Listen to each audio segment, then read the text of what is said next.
and Amy Jacobson on AM 560. The Answer.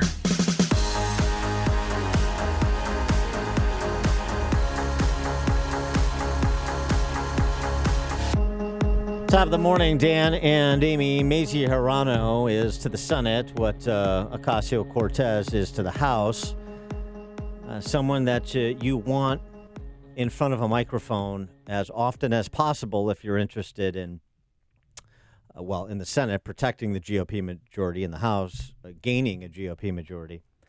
Mazie Hirono, you remember Mazie Hirono. She's a Democrat senator from Hawaii. Aloha. She had this to say during the Kavanaugh controversy. Of course it helps that there are women on that committee, but you know what? I expect the men in this country and the men in this committee, and many of them, believe me, because we all signed on to this letter to demand an FBI investigation, but really, guess who's perpetuating all of these kinds of actions? It's the men in this country, and I just want to say to the men in this country, just shut up and step up. Do the right thing for a change. Okay, you can see I'm a little upset by this, you know. Oh my God, psychotic. And yesterday she was in front of the Supreme Court. What? Well, just understand the quality of what that was. It's not just attacking men. I want men to step up and do something, and I also want them to shut up. So then you'll be curious, and Sheryl Sandberg, the COO of Facebook, was curious about this story, that men are afraid to mentor women after #MeToo. They just don't want to participate, so which negatively impacts women's professional career development if men are in a defensive posture because of dopey political ruling elites like Mazie Hirono. So actually, it's not just stupidity and we laugh at it. It actually has a real-world impact that hurts who? Women. Right. And if I was a man, I wouldn't be in a room tutoring or mentoring a woman either, because you never know what could happen. But yesterday, she was on the steps of the Supreme Court talking about abortion, telling a group of eighth grade girls, that their rights are under attack. Listen to this one. I just left 60 eighth graders from a public school in Hawaii, and I told them I was coming to a rally in front of the Supreme Court, and they said, why? And I said, it's because we have to fight for abortion rights, and they knew all about it. And I asked the girls in that group of eighth graders, how many of you girls think that government should be telling us, women, when and if we want to have babies? Not a single one of them raised their hands. And then the boys who were there, among the 60, I said, it's kind of hard for a woman to get pregnant without you guys. How many? They got it. How many of you boys think that government should be telling girls and women when and if we're going to have babies? And not a single one of them raised their hand. Eighth grade children, prepubescent, some of them. She's talking about that and telling the boys, well, you're the ones that are going to get them pregnant. What do you know about the issue? Shame on her. Children talking to children. For more on this topic, we're pleased to be joined by Ryan Bomberger. He is the founder of the Radiance Foundation. We referenced a piece he wrote in response to the controversy regarding much of the pro-life legislation that's been passing and being enacted into law in states including Iowa, Kentucky, Mississippi, Ohio, Georgia, Alabama. Ryan, thanks so much for joining us. Appreciate it. Hey, it's great to be with you. So when you hear the esteemed Senator Mazie Hirono talking to young girls about the government shouldn't be in the business of telling you when and if you're going to have a child, how do you respond?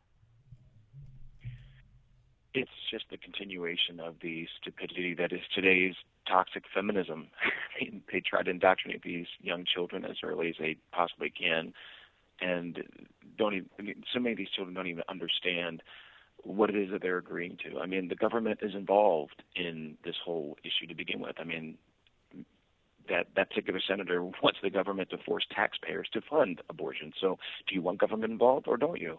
I mean, it's just the hypocrisy and the confusion that is today's fake feminism. Well, you wrote a column about I am the 1% used to justify 100% of abortions. Can you tell us your story?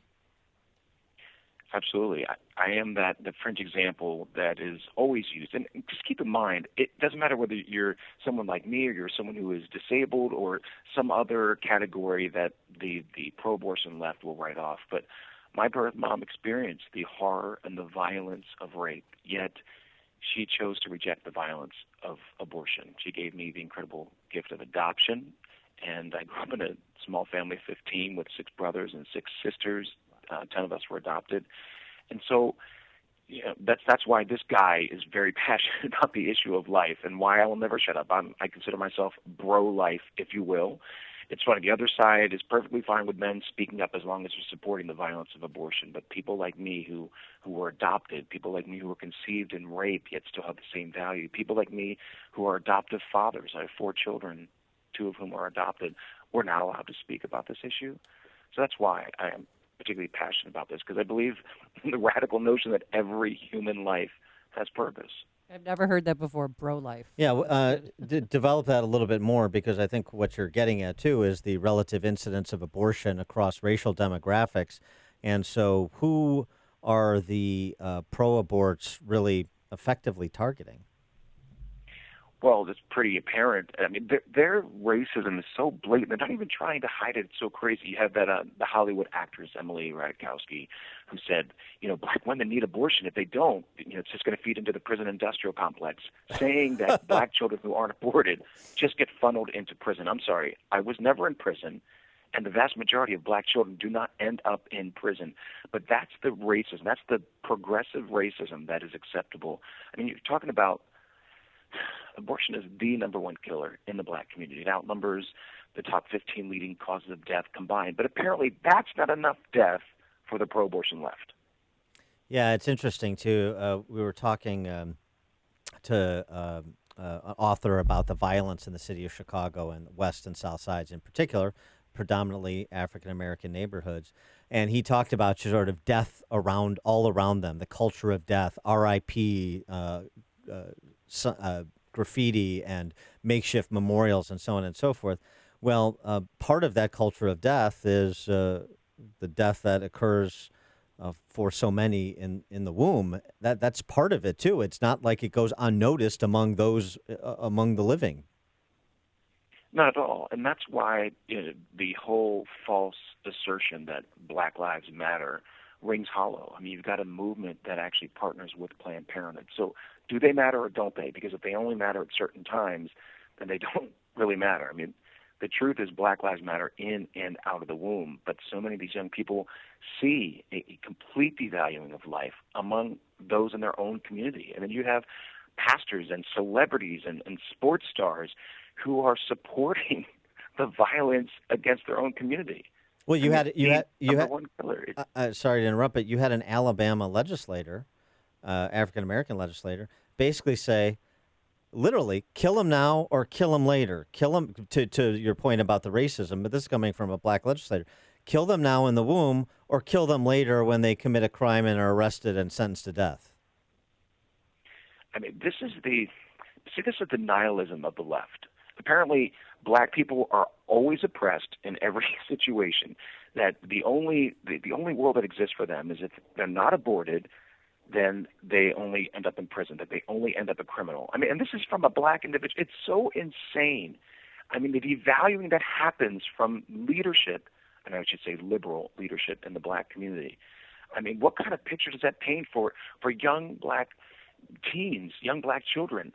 They feel like they have no hope because the hopelessness is spread all the time by those who are radically pro-abortion. It's tragic to me as a black father with 4 children who all I want to pour into them is hope. All I want to pour into them is possibility. And that's what we should be doing. And it starts by valuing life at its most vulnerable state. What else can be done? I mean, in addition to the example you're living and the foundational work that you do, and I'm not just talking about you, what else can be done to reverse this toxic cultural predisposition because of the propaganda in the black community and minority communities in America more generally? It seems to be happening generally, but not specifically. Well, I'm actually here in Montgomery, Alabama, where if you remember the marches from Selma to Montgomery back in 1965, not that I was alive then, but the fact that America changed because what happened there, and what happened was people got dissatisfied with the status quo. And a lot of churches were involved in that whole shift, that seismic shift. If churches do not get involved in this fight, and many of them are just on the sidelines right now, they're silent, the only way to change the toxic nature of what's going on right now is for churches to rise up and actually be who they're supposed to be, and that's a light. And so that's why being here right now, all I can think of is the incredible courage that it took for those involved in churches, for the civil rights champions. These were everyday people, by the way. It wasn't just Martin Luther King Jr. and some of the noted leaders, but it was everyday people who said, this is wrong, this is evil, and they stood up to it. And that needs to happen today. And I am encouraged because I am seeing more and more people rise up and say, enough is enough. Are you taking part in any pro-life marches down there in Montgomery? I am. There's actually a rally today at the Montgomery Capitol at 11 a.m. Central Standard Time, and it's actually being held by Students for Life of America, and the Radiance Foundation is joining them, as well as pro-life activists from across the state and around the nation to stand behind pro-life lawmakers who are actually fighting for justice. You know, those evil white men who dare to fight for justice. It's crazy. I'm glad white men fought for justice and abolished slavery, because I would not have made a good slave. Right. Yeah. And as you point out in your piece, too, at the radiancefoundation.org, those same Republican white men who voted for women's suffrage as well. Oh, yes. You know, I mean, it's just the history we don't know or choose not to know because it doesn't fit the propaganda. He's Ryan Bomberger. He's the founder of the Radiance Foundation. Check out his piece and his work, theradiancefoundation.org. Ryan, thanks again for joining us. Appreciate it. Thank you, guys. Ryan, you're awesome. I love the bro life. Keep it going. And he joined us on our turnkey.pro answer. It's what Chicago is talking about. It's Chicago's Morning Answer with Dan and Amy on AM 560. The Answer.